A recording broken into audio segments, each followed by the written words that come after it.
Andy, my dude, have you heard of the magical website builder known as Squarespace? Ugh, not another Squarespace ad. I feel like every podcast is sponsored by them. Hey, don't knock it till you try it. Yes, okay, it is overhyped, but actually it lives up to the hype. Squarespace is like a website fairy godmother. With a click of a button, your site transforms into a beautiful masterpiece. A website fairy godmother? That sounds interesting. What makes it so magical?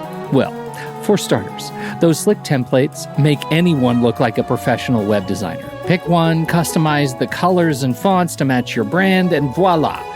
Plus, the drag and drop fluid engine is so easy, your grandma could build a site on Squarespace. Well, she did knit me a lovely scarf last Christmas.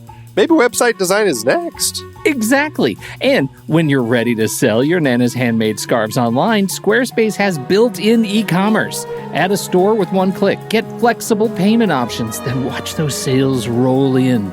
And when she wants to teach others her steezy scarf skills, Squarespace's new courses feature is just the ticket.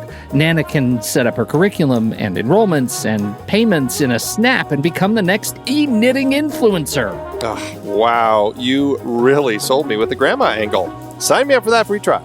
Just go to thenextreel.com/Squarespace and transform your site into a beautiful Squarespace masterpiece. Well, thanks, Pete. Even though it's overhyped, Squarespace actually sounds perfect for Nana's site's needs. Appreciate the warning on the ads, though. I'll brace myself next time I listen to a podcast. Anytime. Let me know if you need any help getting that site up and running.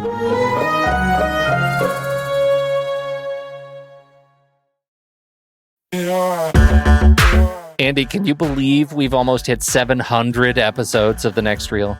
I know, it's crazy. And with all the other episodes in our family of podcasts, we are well over 1,200 episodes of movie conversation. It's really pretty amazing that we've gotten to have these in-depth movie chats every week for over a decade now. And we couldn't have done it without our loyal community of film fans. Their support over the years has meant so much. For sure.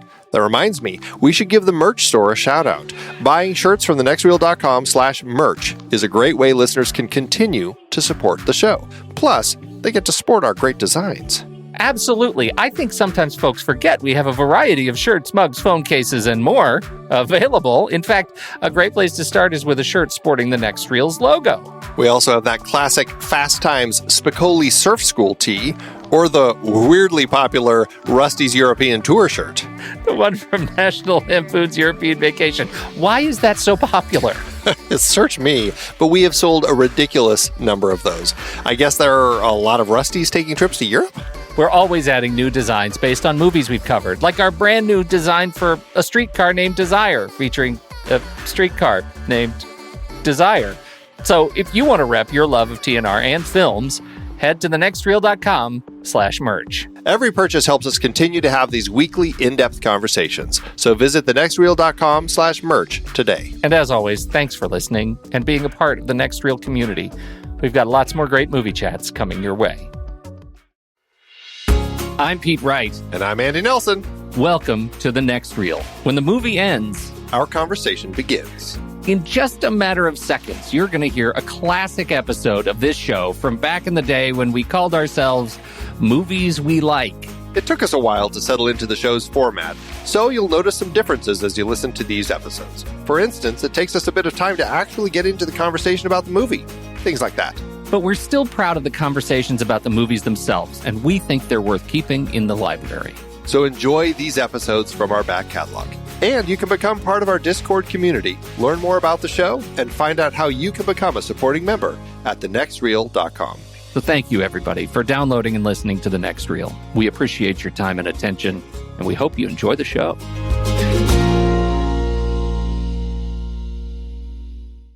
I feel like we should go back and listen. This is episode 76. Gosh, is it really? Right? Yeah, just keep on cranking through these things, huh? I quit. What? It's all done. I'm washing my hands of it. Is it really episode 76? Oh, it's actually more than that if we count the film board.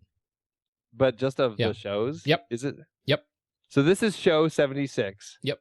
And we're starting to talk about 1976. What? How on earth did that happen? Oh, Andy, it was no, wait, stop. So isn't it great that we totally scheduled to be talking about our 1970s, starting on our 76 show, right? That's that was right. Fantastically well thought out by us. We've been planning it since the beginning. I'm not going to do one of those dumb things like we did last week where we came to this great epiphany about the 4 movies in the sci-fi after we did them all like idiots. Oh, man.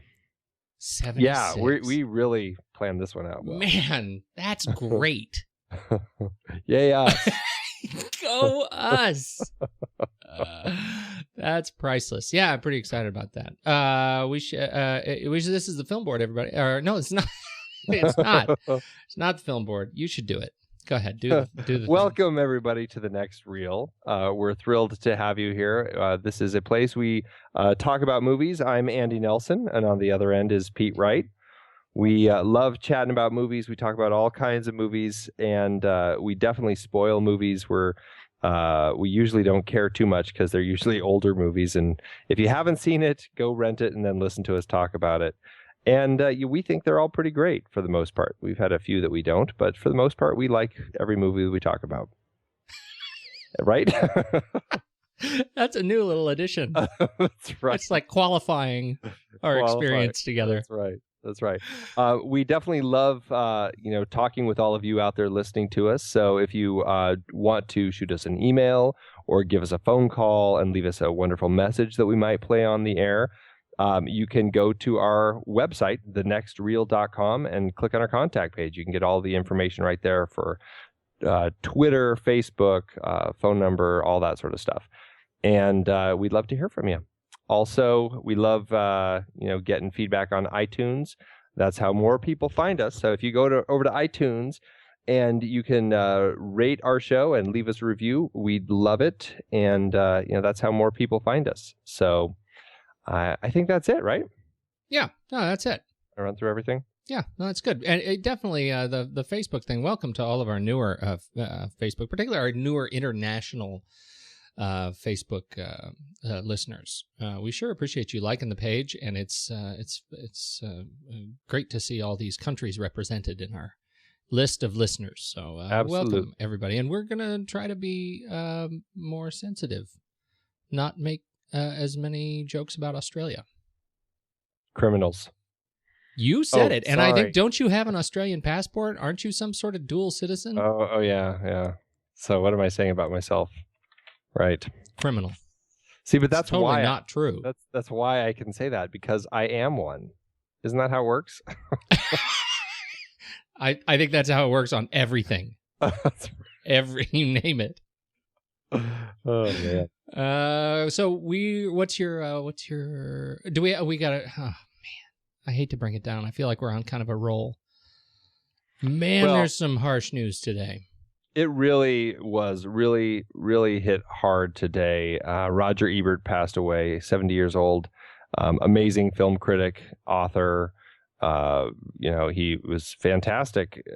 His criticism was always very interesting and insightful. Even if I didn't always agree with everything that he said, he really was a passionate lover of film, and he really was one of the predominant people to bring film and film criticism into popular culture with his TV show that he did with Gene Siskel. And it really kind of started a big trend of film criticism. And to this day, I think there's a lot of, online bloggers and podcasters all around the world who are probably, owe him a debt of gratitude for the doors that he opened and for the passion that he inspired. He was incredibly prolific. I mean, I think it's clocked. He was reviewing 300 movies a year. Yeah. And in addition to substantive writing on his blog through the Sun Times and RogerEbert.com, and incredibly prolific and enormously, really fundamentally talented writer. Mm-hmm. You could tell he was quite a student of language, and in addition to just being prolific himself, he really cultivated, I think, a generation of criticism from young critics that you can see kind of grew up in the Ebert school, and it's just fantastic to see what he did. It's a real loss, and it's one of what hit me the hardest is you when you run into these guys, right, who that are, they seem so close to you in both their sort of celebrity and personality, that you feel like they're kind of kindred spirits, right? That there will never be a time when they aren't creating, right? Yeah. And in this business, that was Roger Ebert, and I think just in the business of newspapering, as a journalist, he is going to be missed. Yeah. He came to my film noir class that I had in college and talked, and he was a great guy, just really fun speaker too, aside from writer, but just very very open and talkative and funny, and real wit about him. And it was great being in a place where he was where I got to be that I guess personal, or in a situation like that with him. So yeah, it's definitely going to be missed. Okay, speaking of things that are downers, why don't you go first? Let's talk about your trailer. Yeah, my trailer this week is, it's for a film that is in some theaters around the country. It's also on iTunes and on demand. You can just you can get it right now, and it's called A Place at the Table. The people who brought you Food Inc., the documentary about the food industry, have made this documentary about the plight of hunger that we have in our country. Tom Colicchio is in it. He's the top chef guy. He, and along with Jeff Bridges and just a number of other people in our country, big names, are in this film talking about the state of hunger, particularly with children, and how 1 in 4 children don't know where their next meal is coming from. It's a really tough film, a tough story to absorb, and hearing the facts that even just the trailer brings up. I mean, it really hits home, and you realize, our country was one where back in, I think it said, what was it, like the 50s, there was a documentary about hunger, and it really changed people's opinions, and the government really started pushing these programs to help end hunger. And by the 70s, it was almost eradicated, and then something changed, and all of a sudden, now there's a lot more poverty, and what happens is people who are poor, they have to buy really cheap food. Unfortunately, cheap food is not healthy, and so all of a sudden we've become this country that is populated with people who are in poverty and starving, who are obese, and it's this strange plight that our country has all of a sudden been plummeted into, because people are eating such bad food when they're poor. So yeah, it's a really interesting film, and this is a week that there's a lot of great trailers out there, but I saw this trailer, and it's just something that I felt I wanted to bring to the table. I felt it's definitely something that more people need to watch and check out. It's if you have seen Food Inc. and King of Corn and any of these food exposés, they tend to they capture it from the perspective of what the food is doing to us. And I think what is so compelling about this project is, it sort of turns the proverbial table on that argument. It says, it's this, we really need to wake up to this issue of economy, not only the economy of the industry of food, but the economy of our population and accessibility to good food. Yeah, and I just wish there was more politicking in favor of good food rather than cheap food, and making this garbage that people eat. And it's a tough situation. So definitely check the trailer out, and like I said, the film is on demand on iTunes, so you can go watch it right now. You should do that. Definitely. I am not nearly so inspiring. That's all right. Bring us up a little bit. I don't know why I'm excited about this movie at all. It is not my kind of movie. I generally, I generally tend to stay away from these sorts of movies, but this one is. It's called The Purge, and it is a new film from James DeMonaco. James DeMonaco has not. He hasn't directed much. But he is known for as a screenwriter for writing films such as Staten Island. Well, he directed and wrote Staten Island, Skinwalkers, Assault on Precinct 13, The Negotiator, and originally wrote Jack, the Robin Williams and Francis Ford Coppola directed Robin Williams film from 1996. That's a shame. Right? And yet, so the concept of this movie I think is so fascinating. So the civilization has been sort of reborn, and there is unemployment at 1%. There is no crime. Everything is fantastic in the world, and it's all...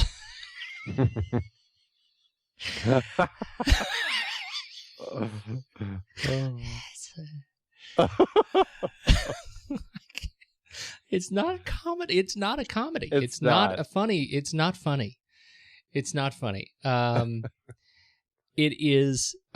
So one night each year, this one horrifying night called The Purge, where for 12 hours, all crime, all emergency services are suspended. Right. It's not like crime is suddenly legal. It's just that nobody is looking for one night. Right. You can get away with anything because nobody's looking, and there's no prosecution. You can't be seen or get caught doing anything. So whatever. And so they just tear the place up. And the whole concept is that, supposedly this one night, this one purge, this emotional dark streak purge will, that makes you better the rest of the year. And so I got the part of the reason I brought it up is because it's Ethan Hawke. Is right. The dad in this movie. We talked about Ethan Hawke and Gattaca last week, and it sort of closes the loop on his career. So he plays the dad in this film, and they have this kind of mansion with the big steel doors, and one of the children opens the doors during the purge to let in one of the people running, and apparently that person running was the target of this year's purge, and so. A whole group of miscreants show up wearing, I have to imagine, a comic Cillian Murphy masks, and they come up to collect, and it's the fun and hijinks and mayhem that ensues when they start tearing that house apart on the night of the purge. Ethan Hawke has had a few of these lately. He had Sinister, that horror film that came out a little bit ago. The Woman in the Fifth, which we also talked about on the show a little while ago, was kind of that odd, weird little ghost sort of story or something going on there. Right. Daybreakers. He's really kind of taking this whole turn. That one came out with in parallel. That was another one of those Hollywood double downs, right? Exactly. With Val Kilmer's thing. Yeah. All right. Yep. Yes. All of the above for old Ethan. Yeah, that is funny. Oh, it's good. It's good. Job. Yeah, so I'm excited about this one. I don't know. I'm trying to figure out when it's actually coming out. I don't know. When is it actually coming out? The Purge. I'm not seeing it. So whatever. It's coming soon. Oh, May 31st. There you go. May 31st, 2013. And we should say a little celebration that G.I. Joe Retaliation is finally playing in theaters so that, my God, we will stop seeing teasers for it. And we won't have to talk about it anymore, except when you bring it up again. This is the last time that I'm just seeing, because they've done this IMDb site takeover here. It's just ridiculous. Done with that movie. Really, mine was the Jurassic Park takeover when I went. Oh, was it? Yeah. Fascinating. See, I got the better takeover. All right. That's what I got. So we have this. Wonderful. We have this movie to talk about. Yeah, 1976. Let's start. First of all, tell me why did we choose 1976? You know, it's looking at, I think it all started when we did our series with All the President's Men, right? We had the Clute, the Parallax View, and All the President's Men. It was a great little series that Alan J. Pakula did, an unintended series, but a kind of this paranoia trilogy that they kind of named it. Looking at the films that came out in 1976, All the President's Men being one of them, I was just kind of stunned at how many great films came out that year. And it just got me thinking, I'm like, gosh, we should really look at, aside from All the President's Men, which is just a fabulous, fabulous film, all these other films that came out that year are just so worth talking about. I just look at the films that were nominated for Best Picture, look at the other popular films that came out that year. It's a year of great, great films. And I feel like, honestly, this is a series that could go on much longer than, what we're going to do. But really, that's what it was. Just looking at the great films that came out that year, it just realized, we have a lot of stuff that we could talk about in that year alone. I think that's that is sort of the pinnacle year of the 70s, and I think what we discovered, or at least what we were celebrating in our previous 70s sort of in the Paranoia trilogy, was this transformation in filmmaking that occurred in the 70s. This sort of cultural transformations, very gritty and just sort of this transition to the what this interpretation of real. Dealing with poverty and grit, and I think in a way that we hadn't seen prior to that, in quite the same way. And I watching Marathon Man, which we're kicking off this series, I think really it just took me back to such a great place. Yeah. Such a great place watching this film. A film directed by John Schlesinger, I think is what you're trying to say. John Schlesinger. That's a it golf. Is a mouthful. Isn't that a golf company, Schlesinger?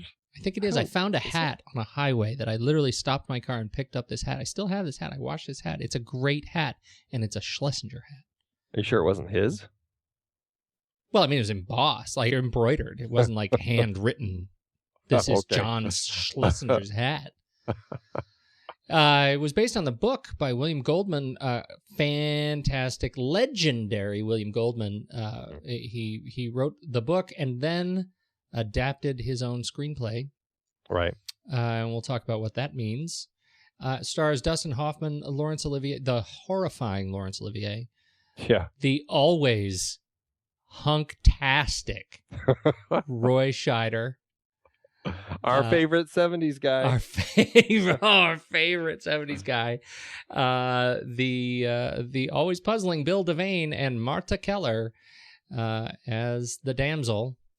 And it is why don't you want to go ahead and do your best to summarize the plot for us? Yeah, I'll just do a quick one. Quick summary.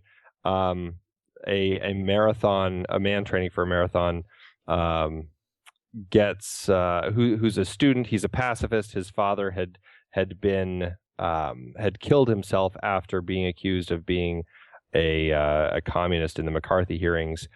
Finds himself stuck in this situation, partly because of his brother, who turns out to be a spy, is kind of a courier for this Nazi war criminal who's patterned after Mengele.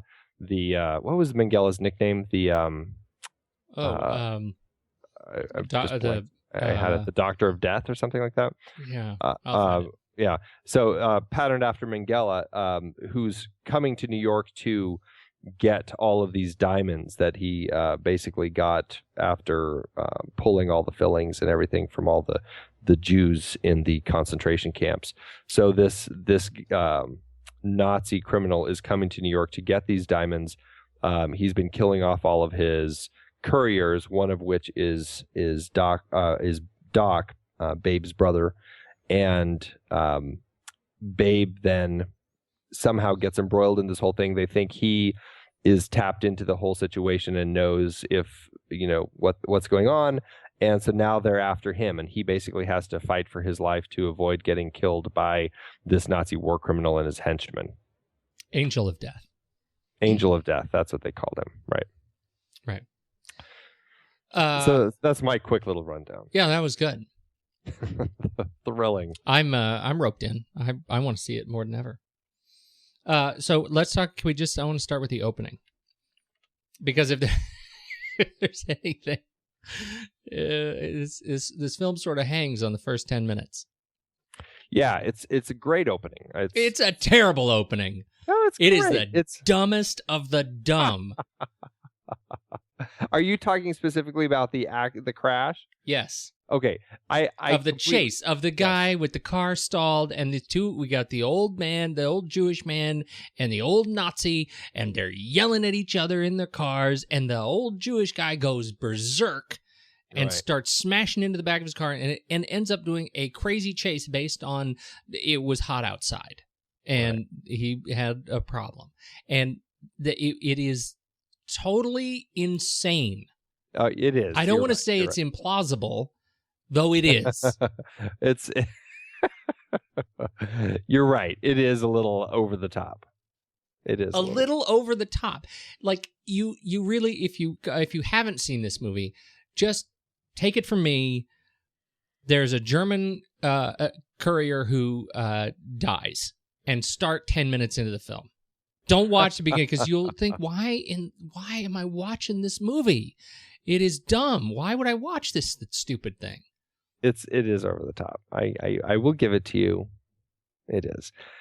I don't know. I enjoy the thing that I find interesting about it is it instantly creates this tension between this ongoing tension between Germans and Jews that still probably was existing, and because of whatever the hatred was still from World War II.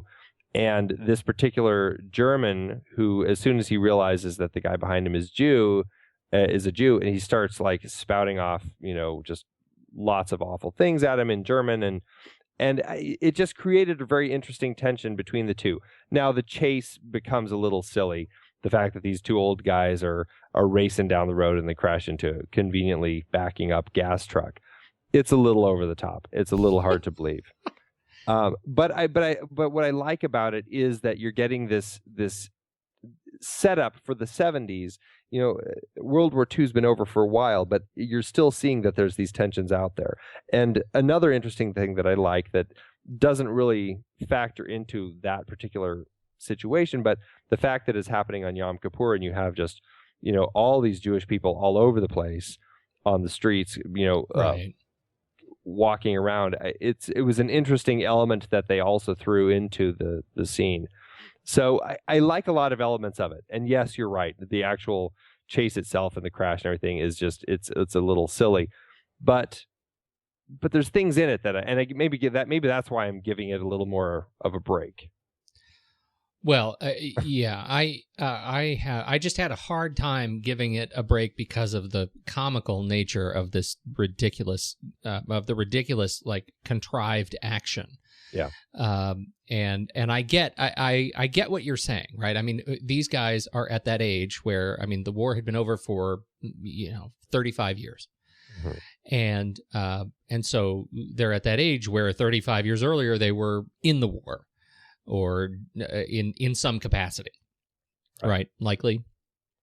Yeah. And so I get that there is that sense of we're looking for that sense of context, and I think I think, and as we said before we started recording, neither of us have actually read the William Goldman book, Marathon Man, and so I don't know how close to the book this particular sequence is. It is insane to me that it exists. And I think that I think that it's awfully flimsy to hang the rest of the film on. You really have to put an awful lot up. Yeah, you're right. You gotta. It's one of those scenes that no matter what, you have to, in order to start the story, you have to find a way for this German to die because he is the brother of Christian Zell, the character patterned after Mengele, who is hiding away in the jungles of Uruguay. Here's the thing. He needs to the before the car chase, the brother as the courier goes into this bank vault, and he goes and he gets the thing, and he pulls out a little Band-Aid case that jingles suspiciously like diamonds, and he puts That's where it in I his keep my pocket. diamonds. Of course you do. And so he puts in his pocket. There's a little handoff thing, like it's very spy stuff, and he gets in his car and he drives away. What should have happened is he walks out of the bank and a piano falls on his head. That would have been a smarter. and then you look up and there's a guy in a black suit with actually wearing a black Lone Ranger mask. There you go. That would have made it a better open. The rest of the movie is quite good. Yeah, it is a little rough. It's an anvil says Acme on it. He walks off a cliff. He falls. And he's he's walking through the air. He falls in a manhole. But he doesn't fall immediately. Not until he looks down and realizes.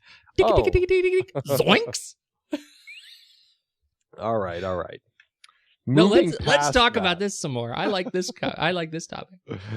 Oh, okay. So that'll be the extra bit people can download. They can just hear you talk about how they should all the different ways they should have killed the brother. Right. So yes. Okay. So brother Zell dies. Right. Yeah. So the rest of that. So that gets us into the the rest of the story. So that is the inciting incident. But it goes to this point of the having these strong kind of action oriented opens, and once you get through that, this is a film that I don't think necessarily needed that kind of prelude, because it is I think tonally out of context with the rest of the film, which is smart and incredibly well paced and well performed by everybody that hits the screen. It's just a generally smart film. So after that, we are introduced to the dashingly young Dustin Hoffman. Young, but not as young as he plays. Right. I mean, he's how 40. old was he? He was 40 when he's making this. Right. And he's playing a grad student. Totally doesn't look 40 though. Totally gets away with it. No, he looks a lot younger. Yeah. You're right. He does play younger.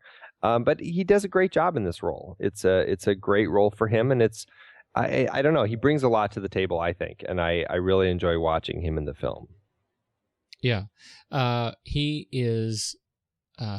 What I love about this film, and I love about his arc in particular, is that I think this movie exemplifies so much of the kind of the impossible journey, right? He is wrapped up in this story that is not his. He has no stake. He has no awareness of what's going on around him. He just gets caught up in it, and jumps to the end where he ends. The film ends with nothing but a ratty hoodie, and there is no opportunity for him to celebrate. He didn't get the girl. He didn't walk away with the money. He almost died at the hands of a Nazi war criminal, and he didn't even run his first marathon. Well, and I think what's interesting about him, and this is something I really enjoy about the film, is we get this sense of him kind of being this pacifistic character, and he's this grad student who we learn is, in a way, trying to use his opportunities at school to essentially kind of defend his father against the tyranny of McCarthy and all that. And his professor even brings that up. It's like, you can't, you're not going to succeed. You're not going to be able to do that. You need to find your own shoes, and you need to be able to step in your own shoes, whatever he says. It's a great little speech, but we can see that this character, Babe, is very stuck on trying to do that. And it's almost like he's dwelling in the past, and he's kind of got this pacifistic nature, it seems, and he's not the sort of guy who seems violent, but there's this competitive edge to him that you see like right at the start when this other runner passes him, and he says some snide remark, and he feels the need to like chase the guy down and try to beat him, right? And so it's this interesting and fail. Right, yeah. Exactly. And he finally has to give up because he just can't do it. And you see this interesting battle within him of that drive to compete and to beat somebody else with, I want to, defend the innocent, and I want to, kind of that more pacifistic. And he keeps the gun that his father killed himself with in his desk drawer. Yeah. And it's almost like a symbol that, that he's kind of keeping away. And it's not until later in the film when, interestingly, it's in his desk drawer that, his desk is this thing that's just buried in paperwork for his thesis that he's doing, this defense against the tyranny of the McCarthy era that destroyed his father. And it's not until later that essentially he kind of trades one for the other, and he becomes the guy with the gun who's going out there now. Although even though once he gets to the end, it's almost like he realizes that it's not going to help him. And I think that's what I find so interesting about him as a character and his arc as a character. And I know I'm kind of jumping all over the place in the script and totally you have to right to the end. But yeah, you have to. And I just to jump right on that. I think that I think you're absolutely right. What is so interesting about what he demonstrates, like his actions, the competitive nature of wanting to take power in these relationships, whether it's him with this other runner, or him with his brother, or in their little wrestling match, when he hits his brother just a little bit too hard, his brother says, "Ow!" You can tell that there is that kind of animosity, and yet when it comes time to really shine, he's sitting in class and he's asked a question by his professor, and he writes the answer on his notepad, but does not say it, even though his professor and they both they're aware that he knows the answer. Right. He keeps his mouth shut. This is his chance to demonstrate that he is in a position of power, and he doesn't choose to take it. Right. He's only choosing to go for it in these challenges in which he loses. And I think Christian Zell says it when he's got Babe tied up. You're weak. Your father was weak in his way, your brother in his, and now you in yours. And I think he really is right when you look at what the family has done. I mean, here you have the father who took his own life as a result of these accusations, and here we're seeing that as a sign of weakness, refusing the good fight. He has chosen to refuse Babe has chosen to refuse the good fight, and I think we can make an argument one way or the other about Roy Scheider. Although he's a pretty sharp dude, and man, when he gets his hand cut. Ooh. This movie ruins me for garrots and dentists. All of those things. Not only that, but that is truly one of the creepiest assassins. Yeah, with the mannequin boy. With the plastic eyes. Yeah, with the eye that's just like the dead eye, and then the way that his face just like presses into the curtain as it's blowing. It's like, oh. Creepy. He is so creepy. It is so creepy. I really think that that's one of the things that makes let's just say the family that we follow here such an interesting choice, right? Yeah, right. Because it is not the winning family. Right. Right. It's a family that strives to win and generally doesn't. Absolutely. That's what I kind of get out of this. And it makes it an interesting choice for us to follow dramatically.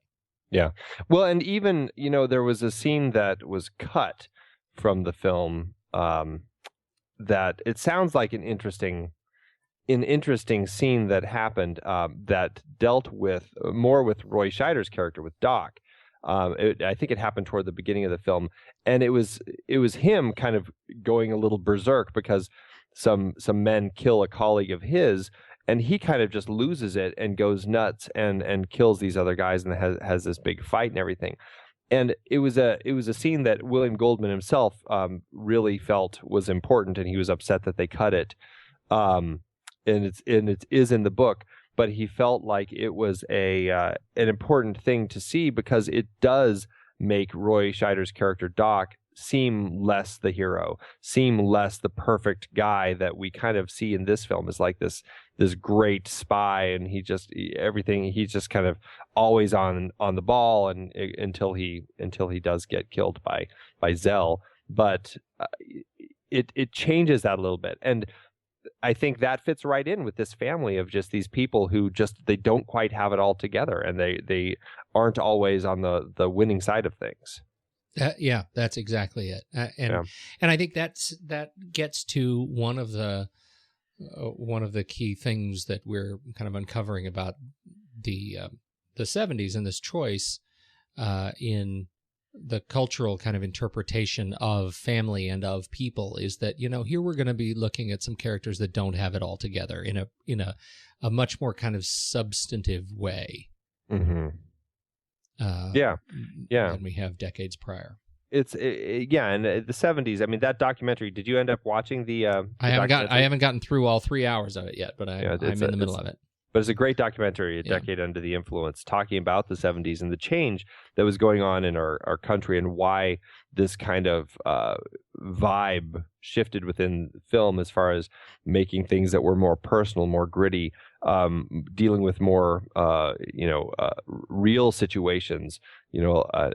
It came after a lot of the films of the musicals and all of that sort of stuff, and people were needing a change and needed to get kind of grounded in reality a little more, and that's something I find so fascinating in this film is all of these elements that really do kind of ground it into reality. It is moments like the family and how they have these elements of losing that we're going on with. Also things just like I was saying at the beginning, the whole opening scene happening during Yom Kippur. I think it's fascinating that when Doc is in Paris, you've got this protest going on. These environmentalists are biking everywhere, protesting the transportation stuff. You've got this when Zell arrives in New York, the baggage handlers are on strike, and the baggage is just everywhere. Mm-hmm. All of these interesting situations going on everywhere. I find it so fascinating that they chose to. And I haven't read the book. I don't know if it is this way in the book, but I find it interesting that they ground it in reality in these interesting ways where you've got just crisis going on everywhere, all these demonstrations and strikes and strife, all this interesting stuff. And then on top of that, I found it really interesting that there's a lot of things that happen in the film, and it's almost like people are closing themselves off to it, and they don't want to acknowledge things that are happening. You've got the guy who sees Roy Scheider getting attacked in the hotel across the way, the balcony wheelchair guy. Right, and he seems to care, but he tells his the lady who helps him or whatever, and she kind of looks up and she kind of dismisses it and just goes back inside. That's kind of the mentality people have. Even when the woman on the street recognizes Zell and starts screaming at him, and she's like, is nobody going to help me? I got to do it myself. And everybody's just kind of passive about it. It's an interesting look at how people become passive in these crisis situations. And it's just like, it's not affecting me. I'm not going to worry about it. And they kind of move on by until somebody gets hurt. And right. Well, that was interesting. That's an interesting point. The old lady, when the old lady is chasing Zell and nobody moves, no matter how much she screams, until she falls down in front of the taxi. Right. Which is that's fascinating. Yeah, nobody cares. Nobody it's just cares. Like it's not affecting me. So It's just interesting little elements that the story is grounded in. Well, and you know what it does? It does an interesting thing too with the setup, particularly of Roy Scheider's character, because in this whole sort of first act, as we're kind of learning what Roy Scheider is doing and his his role. His place in the landscape. I'm thinking particularly about the baby in the baby carriage, right? The bomb in the baby carriage, the doll. Yep. Because there is so much chaos and strife, it really puts you in an interesting place as a member of the audience, thinking what is part of the cultural landscape that we're supposed to get, and what is part of the drama. What is part of that primary storyline? Is the baby a part of the primary storyline, or is it just, is it another example of, the bombs going off because people are in a general state of discord? Yeah. Well, even his boss, William Devane's character, is completely apathetic. He's about it. He's just like, these things are going off all over the place. Yeah, they've been going off since the strikes. It's like he's a member of the division with him, and he's completely dismissive of it. Right. Right. I think that makes that is such a wonderful. It gives this film such a wonderful texture. Yeah. Okay. Oh, and that's what I love. It's just one of the other elements that I just love about it. It really has a solid texture all the way through. Yeah. Absolutely. All right. What else? What else do you want to stand? Let's. Shall we move into who's next on our list? We got to talk about Laurence Olivier.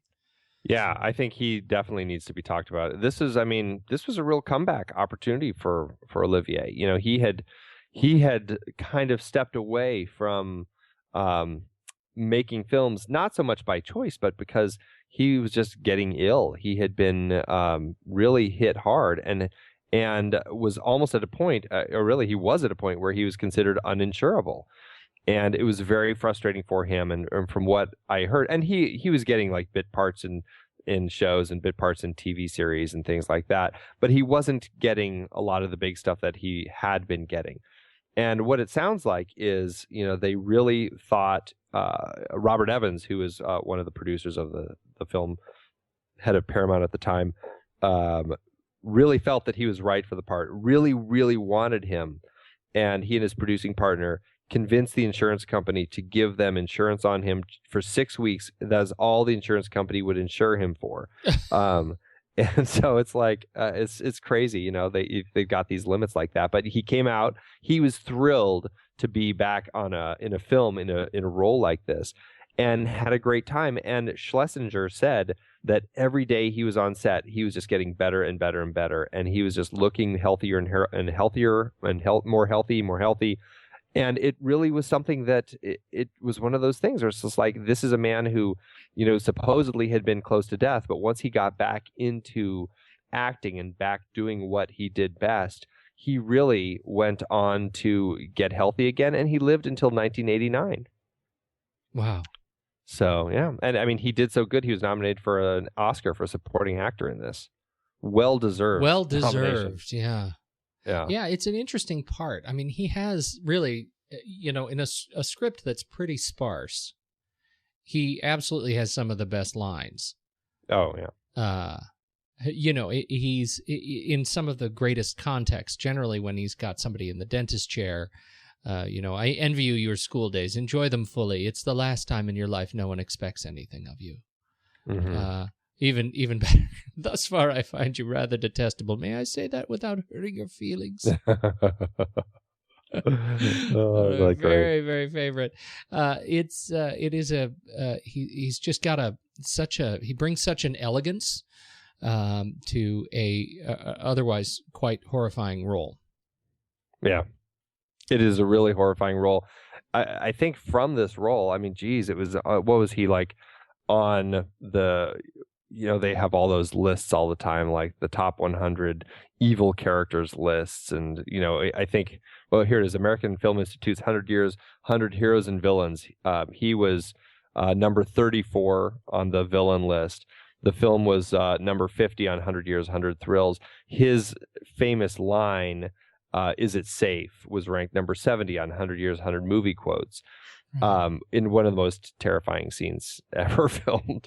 You definitely don't want to watch this film before going to visit your dentist. Oh, So where do you stand on the torture, on how they depicted the torture? We've talked a lot about torture on the show. What do you think about it? I mean, this is a scene where he was a Nazi dentist, and the setup is that, he would take the gold out of the mouths of the Jews before burying them. That's the line from the script, and that's the context for us first seeing Dustin Hoffman tied up in the chair. Right. It's pretty horrifying. I mean, being in that sort of situation where you have no control and you're stuck there with this guy who is trying to get information out of you that you just don't have. It's a really horrifying scene. I love the way Dustin Hoffman plays it when he's answering the questions. Is it safe? I just love all of that.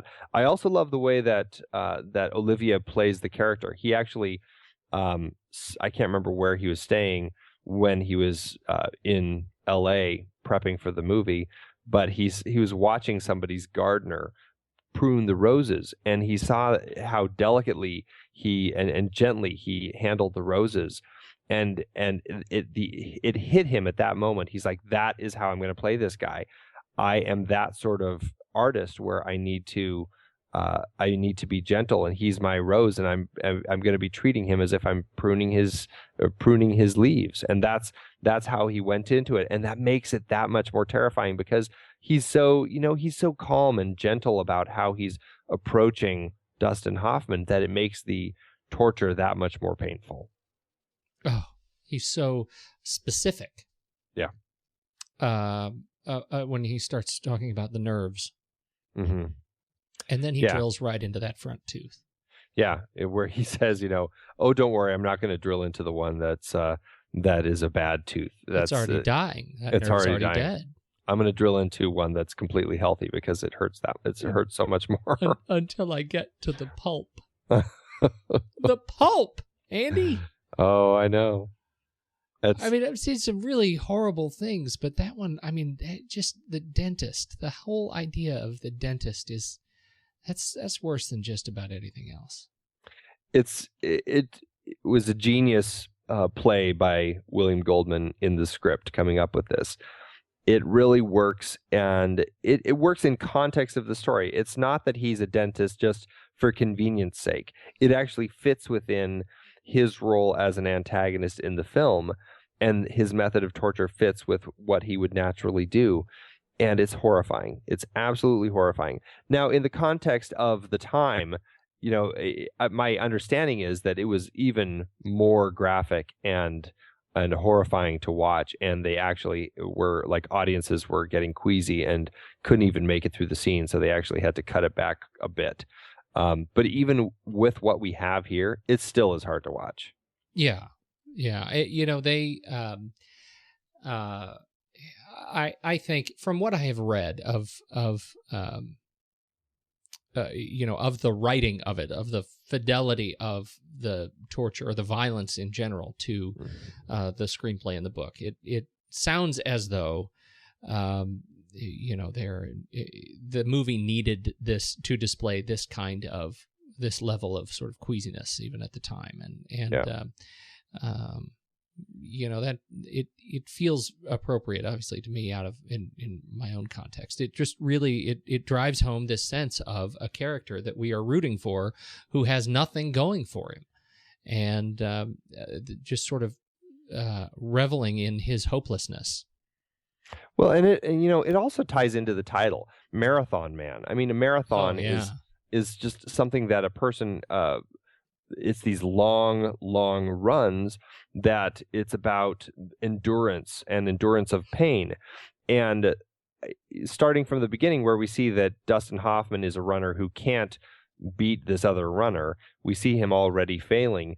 All of a sudden, now he's put into a situation where now he really has to learn what it is to be somebody who can endure pain.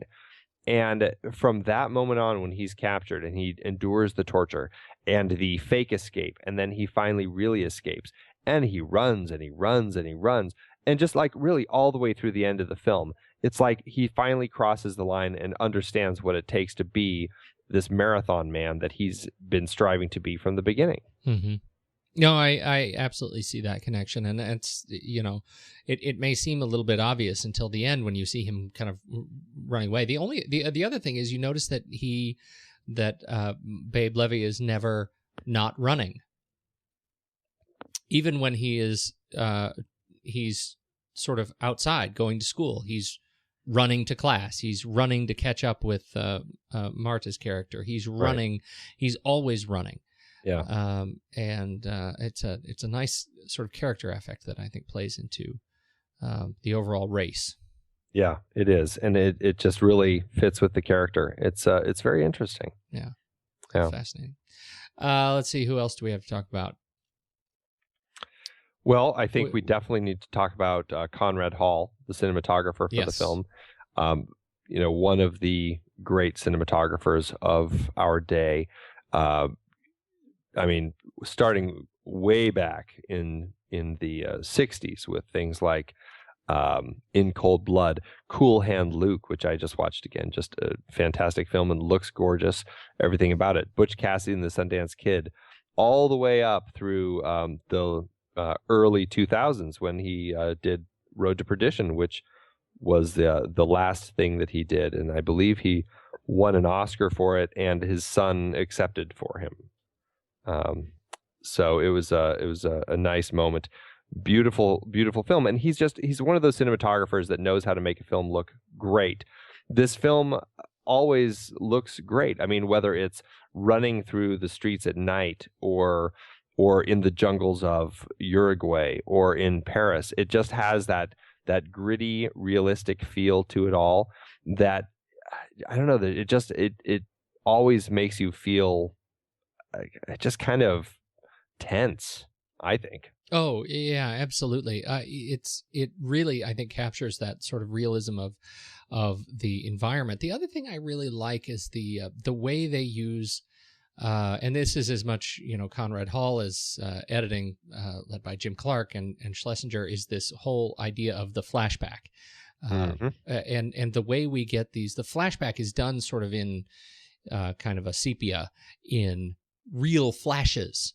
Yeah. Like you get a few frames at the beginning of seeing the childhood relationship between Babe and his brother, Babe and Doc and the father. And that story plays out in frames. I would actually be interested to know how many frames actually make up the entire flashback. Yeah. Do you know what I'm saying? Like it can't be many. It is really, really short. And yet in that, just these little sort of sepia stories, these little movements of a kid on a swing, the movements and the sound of a gunshot in the middle of a completely otherwise out of context or loosely contextual conversation between these two characters, it tells you so much about what these guys are going through in the present. Yeah. And it's a great way to do flashbacks. In a way, this is something I think filmmaking of the time had a really nice way of doing things like that, where you don't feel like you have to push in on Babe's face as he's staring out the window, and then we cut to a flashback. That's right. And now he stares up to the middle distance left. That's right, and we get like this 2-minute flashback of the whole story.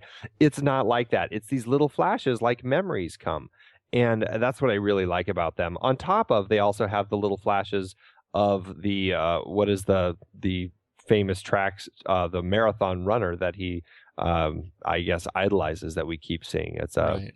I can't remember what that guy's name is, but whatever that track star's name is, that we keep seeing flashes of him as well. So it's nice the way we get those little bursts of memory throughout it. Abebe Bikala, that's the guy's name. I did not know that. I didn't pick that up. I had to look that up. I was going to say, you are amazing. Yes, I like to pretend I am. Oh. Let's see. This was the first feature film that actually hit the theaters that used a Steadicam. Right. Second film shot with a Steadicam, but it's the first one that hit the theaters with it. That's an interesting thing, right? It is a very interesting thing. Absolutely, it is. What do you? I did not. I think I would have watched the film differently had I known that before. Had I done the research before I watched it, but I did not. And so there you have it. Well, it's. I mean, it fits really well with the context of the film. Marathon Man. This is a guy who's running a lot, so they use that to their advantage by using the Steadicam to really track, like when he's running around Central Park or any of these running down the on ramp to the bridge or whatever. You get these nice smooth shots that are right up next to him, and that's the context of the Steadicam work. It came in really handy for what they were doing in the context of the film. So it worked really well, and I think it was, what was the other film that used it first that came out this year? Wasn't that Bound for Glory? Oh yeah, it was Bound for Glory, one of the other great 76 films. Yeah, Bound for Glory, Rocky, and then let's see, what was the other one? It was The Sting was another one that was, or not The Sting, The Shining. The Shining, but that was years and years later. But it's fascinating when you read Garrett Brown, the inventor of the Steadicam. When you go to start researching Garrett Brown and the filmography of the early or the mid '70s when these things started coming out, it's interesting nerdery. Yeah, it is very interesting. You have you ever done any Steadicam operating? I've never operated. I've been on sets with Steadicam. I mean, that's one of those things you really want the right Steadicam operator to be operating the Steadicam. I just always would imagine that, but you with your, broad shoulders. Of course, right. Yeah. Okay. Let's see here. What else do we have to? What else would you like to cover on this fantastic film? A number of other things. Michael Small did the score. Yep. I think the music in this is just it's a very haunting score, and I think all the way through, it works so well for the tone of the film. Even the love theme that we have between Babe and Elsa is just this haunting. It already feels like a tragic love theme. It's haunting from the start. Everything about it is creepy, and it works so well. We've heard from Michael Small already with Clute and the parallax view. Yeah, right. He's really tapped into a lot of that sort of vibe back then. A lot of good music. I think that's a really good way to put it. I mean, that he has the vibe, and this was really his decade. The 70s were I think a great decade for him in terms of consistency of tone. Absolutely. When you look at the Parallax View, the Stepford Wives, Night Moves, Drowning Pool, Marathon Man, I mean, they all have that same sort of gritty vibe, and you start seeing a lot more kind of variety of score out of Michael Small when you get into the 80s. I think the 70s you could just listen to an entire playlist of everything he's done, and it would all kind of put you there. Yeah, exactly. It definitely fits the vibe. Mm-hmm. So absolutely. So he was great. A couple other little things. Another reason to love Dustin Hoffman for the film. He'd already been nominated for 3 Oscars before he did this film: The Graduate, Midnight Cowboy, and Lenny. Mm-hmm. So he's already, coming into this film a great actor. And Roy Scheider, who we already professed our love for, he wanted to do all of his own stunts. So that whole stunt scene with him fighting the assassin Chen in the room in Paris, he did all the stunts there, crashing into tables and all of that sort of stuff, which was great. He and Chen, the character or the guy playing Chen, actually choreographed it themselves because they had these stunt guys who had done this completely ridiculous stunt scene, and they're like, no, we need to make something that's more realistic. Again, kind of tapping into what they were trying to get across in the 70s. Right. No, very gritty, and I think it's I love that Roy does that. As I didn't know until we talked. What was it? Was it around? Was it French Connection? Yeah, we were talking about French Connection. I think I didn't know that he was a boxer. Oh yeah. Right. I had not known that he was a boxer until we started researching that, and so it's always fun to see him, like when we see him, stand up and kind of walk outside and parading around those abs. You're like, man, that's Roy Scheider in his prime. That's right. That is a man's man right there. That is God. I just see that, and I just want to punch it right in his stomach. I just want to punch it and just break my fist. Like that's the man I want to grow up to be. That's right. Roy Scheider in 1976. That is right. He kicks butt. He does. You go, Roy Scheider. So, it's funny. We don't, Roy Scheider and his role in this one, we haven't really talked about that, which is he kind of plays, it's sort of a funny role, right? Yeah. Because he is a tool of this film, right? He's a tool that brings the, Dustin Hoffman's character, Babe, together with the division. And he plays this role, and he's this, he's a spy guy, and he does this little thing, but it's almost not central enough to the film. It almost seems sort of like a utility player when it comes to the overall arc of the film. Do you know what I'm saying? Well, it's kind of interesting because it does feel like there's this subplot going on with him that we're trying to explore. Like, how does his relationship in this spy world fit with what his brother's world is? Right. And so it feels like there's this subplot until it all kind of comes together when you see him with Zell by the fountain. And you go, oh, okay, I see how it's working now. But it is really interesting. And I think it's because a lot of it is because he's kind of got this interesting hero/villain vibe, right? It's like, he's working for the spies. He's kind of this undercover guy in Paris who stops these guys. But is he a double or a triple agent? Yeah, because you see him with the Band-Aid box that the dead Zell brother had at the beginning. So he was obviously the one who kind of got it from him and is in the process of this courier thing that he's involved in. So you're like, okay, wait a minute, is he a bad guy now? Is the government involved in this stuff? And it plays this really interesting, especially when Bill Devane comes in as kind of the as Peter Janeway, kind of the higher up in the division. And you get this sense from him that, okay, there's this other, when the FBI and the CIA don't want to get their hands dirty, they call the division. So does that mean that they're doing stuff that the government is involved in that's bad, that they don't want to get caught doing? It plays this really interesting look at what is going on within the government that we need this division that's helping this Nazi war criminal get his diamonds. Back to this whole sense of the 70s paranoia. Yeah. That there's always an organization that's more secret. Yep. I wonder if he had to watch the Parallax View video to get his job. Exactly. So, and to your point, I think that makes our affinity with the character of Doc much more difficult to achieve because he's not in the film very long, and we don't know if we're supposed to love him or hate him, even up to when he dies. Right. Right. I mean, it's as complicated as, Doc and Babe's relationship with their dad. Is he, was he guilty? Was he innocent? Was he a conspirator? Was he, or was he just someone who gave up? Like, there is that conflict. Exactly.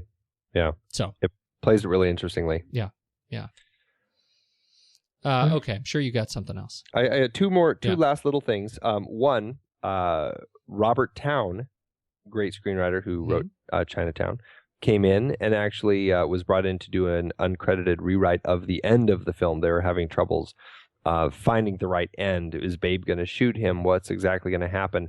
He's the one who came up with the idea that Babe was going to make Zell eat these diamonds, which I think is just genius.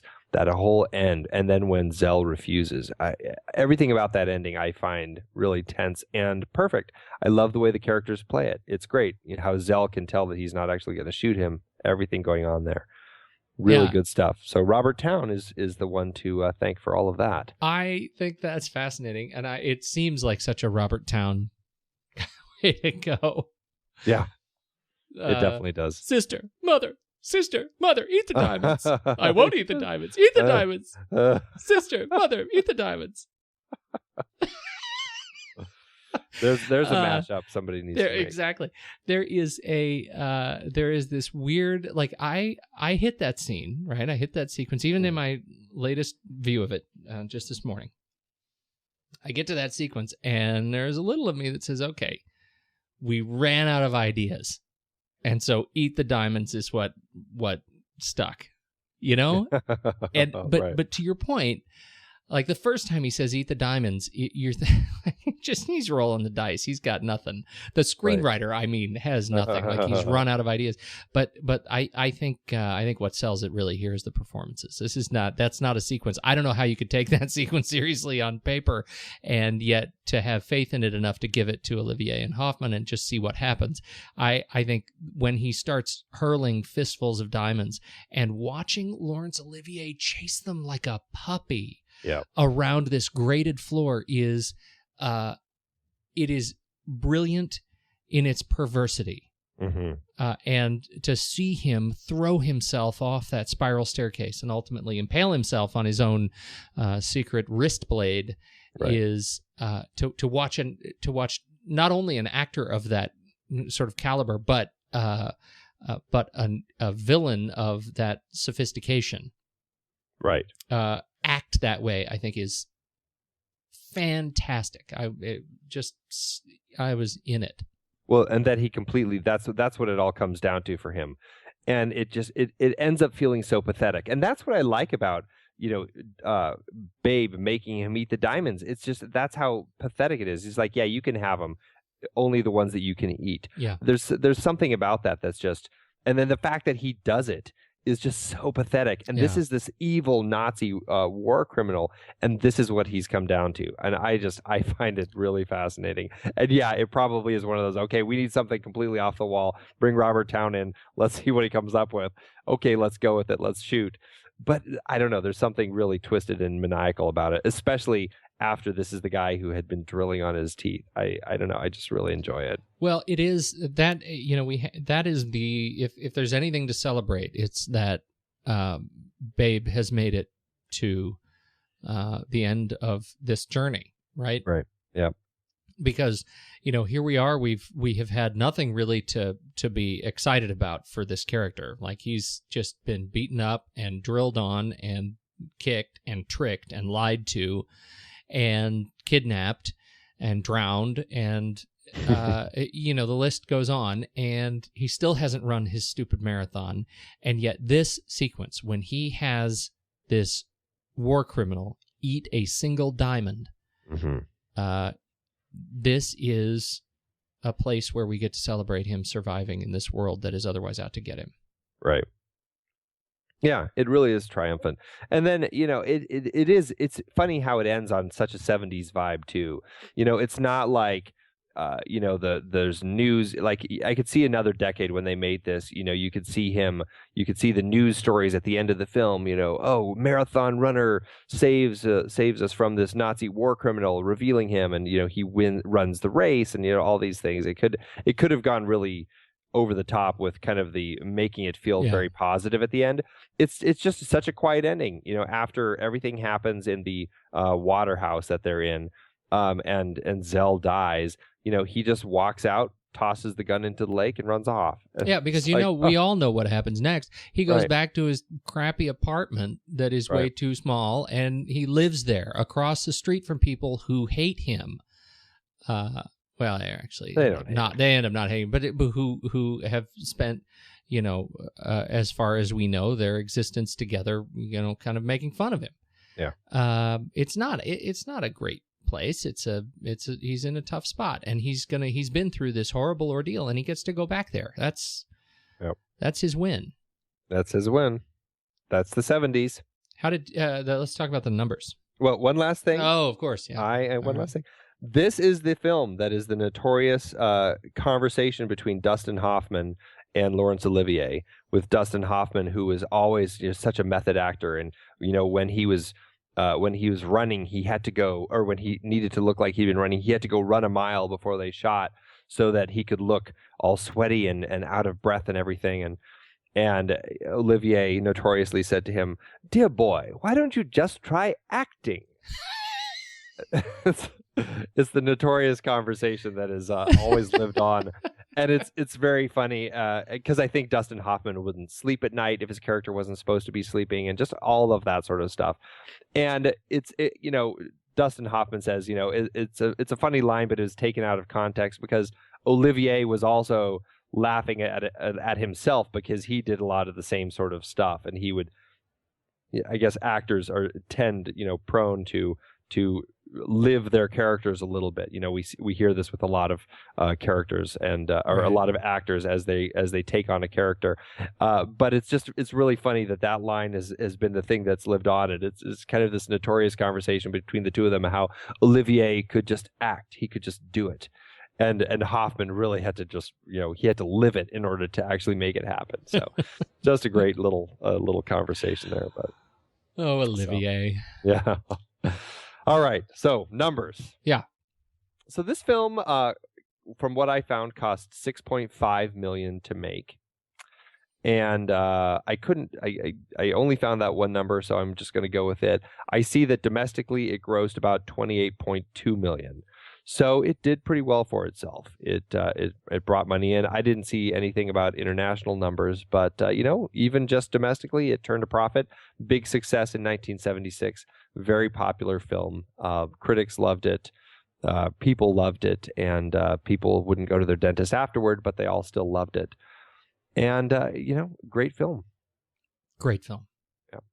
All right, let's flick chart it. All right. Add to my flick chart. Marathon Man. Find us at flickchart.com/thenextreel, and you should definitely friend that account so you can keep up with all of the movies that we have done and see how our ranking is doing. Absolutely. All right, Marathon Man or Cloud Atlas? Marathon Man. All righty. Marathon Man or the Maltese Falcon? I hate it when it gets hard so early. This is what happens when our list is just full of movies that we like. Yeah. It makes it very challenging. I would put on Marathon Man before Maltese Falcon. Would you? Okay. Gosh, I'm torn, but I think I would agree. Marathon Man or All the President's Men? Look at that. All the President's Men. 76. Yeah, 1976 battle. Marathon Man or Dark City?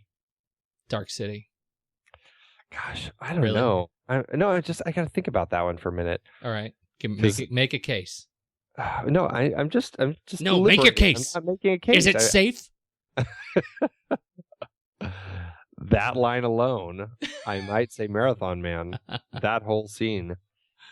Gosh, I don't know. I feel like Dark City is what I would pick. Really? Yeah. What did I say? You said Dark City. Oh, I thought you were saying something in contrast. I thought, well, I think I picked Dark City. You can't say that. You can't disagree with me and make it an agreement. I wasn't disagreeing. I just wasn't sure. I had to deliberate on it. We're in violent agreement, is what you're saying. That's right. Let's do it. Let's do it then. Okay, Dark City. Never look back. Marathon Man or When Harry Met Sally? Marathon Man. I got to go with When Harry Met Sally. You got just the. I'll give that one to you, but I'll know in my heart what the truth is. Marathon Man or Hot Fuzz?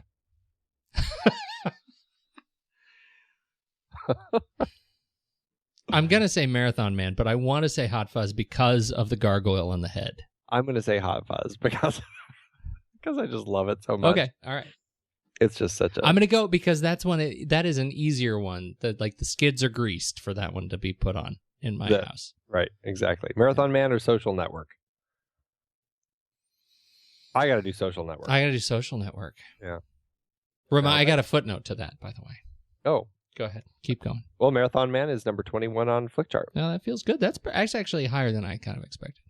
Yeah, it did. Well, our Flickchart. It needs some work. Yeah. I wanted to make a comment about Social Network. Yes. And our favorite writer. What's his name? Aaron Sorkin? Yeah, Sorkin. Did you catch the Newsroom, last year's HBO? I still haven't caught it. I hear it's good. I have also heard it's not as great as people were expecting. So I just haven't gotten around to it yet. I don't know.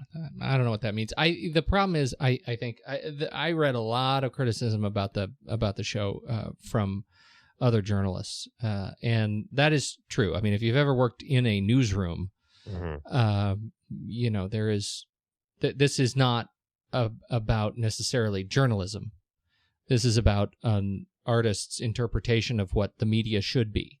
And I think if you go into it watching that, you'll have some great joy in his work. I just have a hard time not loving every single word that comes out of his pen. Yeah. It's just, God, it absolutely hits me right in the stomach every time his characters speak. And Jeff Daniels is terrific. Yeah. Emily Mortimer is pretty darn good, but Jeff Daniels is terrific. How's Jane Fonda? I haven't gotten there. I've only seen like the first 2 episodes, so I haven't. Okay, I think she comes into third, and so I'm just catching up. Gotcha. And of course, Game of Thrones started this week on Sunday last week. And I'm still trying to finish House of Cards. I'm just so behind on everything. Oh yeah, you got to catch up. Yeah. Where did you do Game of Thrones? Is that one that's on your list? It's on my list. I still haven't gotten into it yet. All right. It's terrible. Yeah, that's a dying shame. That's a high priority item for me. And yeah, the season 3 opener was fantastic. Nice.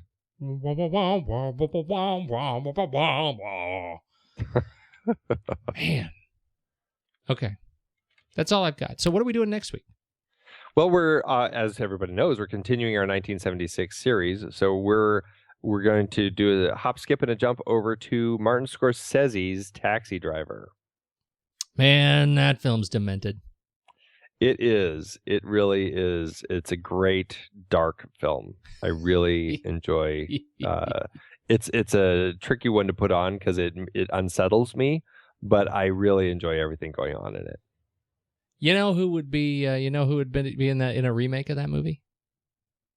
I'm gonna Chad tell Stoops. Chloe Grace Moretz. Yes. They better make it quick though. It's too late. Yeah, she's already playing Carrie. She's already like the high school. That's too late. That's too bad. That would have been a good part for her. It would have been. All right, my man. It's good talking to you. I think we're done. I'm gonna be finished with this one. Yeah, I had a great conversation about it, and you should. Let's put it to bed, and we'll come back next week. We wanted to take a moment to thank you for your continued support over the years. It's hard to believe that we have been having weekly, in-depth discussions about movies since 2011. That's right, 12 years and counting. Producing this show is a labor of love for us, but it does require a lot of time and effort each week. If you enjoy our podcast and would love to help keep it going, there are some easy ways you can show your support. One is by using our Originals page to shop for the original source material that movies we've discussed were based on. That's right. In Season 1 alone, we covered 13 films adapted from books or plays, from Charlie Kaufman's adaptation to David Fincher adaptations like Fight Club. In Season 2, we covered even more, like Powell and Pressburger's The Red Shoes and The African Queen from our series about legendary cinematographer Jack Cardiff. We can't forget about the 4 Jason Bourne movies we talked about. Love those movies. Well, the original trilogy, at least. For our Richard D. Zanuck series, we did Jaws, Rush, Big Fish, and more. And for our horror series, we talked about John Carpenter's The Thing, which was adapted from Who Goes There? We did our first great car chase series with movies like Bullet, The French Connection, and Drive. And for the holidays, we did Preston Sturgis's Christmas in July. We had a great John Huston series with adaptations like The Maltese Falcon and The Treasure of the Sierra Madre. And for our baseball series, Moneyball with Brad Pitt. Have I told you lately how much I love that movie? Yeah, I think you have. Plus our Magician series and Heist film series had adaptations as well. Tons of page-to-screen gems. Listeners can find the details and links to the original material at thenextreel.com/originals. Every book, play, or movie you buy through our links helps support the show, and it's no extra cost to you. So dive in and get your next read today. thenextreel.com/originals has all the films adapted from other sources that not only we have covered, but all of the shows on the Next Reel family of podcasts. Check it out and get reading. Support the show and build your reading list. It's a win-win.